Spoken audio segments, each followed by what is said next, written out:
La cour d'assises a constitué son jury par le tirage au sort des jurés. Le rapport de la présidente a été lu, résumant les faits et l'enquête criminelle. Aujourd'hui, Gabriel Fortin a refusé de comparaître juste après la lecture du rapport. Pour les parties civiles que je représente, la présence de Gabriel Fortin n'a finalement aucun intérêt, il n'y a plus rien à attendre de celui-ci.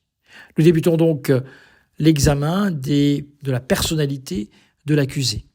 En première instance, sa maman avait comparu. Elle n'est pas là aujourd'hui en appel et je me souviendrai toujours m'être dit quand elle avait comparu, quand elle était repartie de son audition, peut-être ne reverra-t-elle jamais son fils. Depuis son incarcération, Gabriel Fortin refuse en effet toute visite et tout contact avec l'extérieur. C'est donc son frère Olivier et sa tante Magali qui sont venus nous raconter l'histoire familiale, empreinte d'un militantisme politique important chez le grand-père maternel, très engagé politiquement.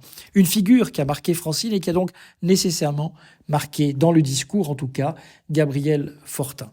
Et puis on s'est attardé sur Francine, sur cette maman elle-même aux traits de paranoïa très exacerbés, avec l'impression d'être suivie, d'être épiée, y compris, disait-elle, par des Russes.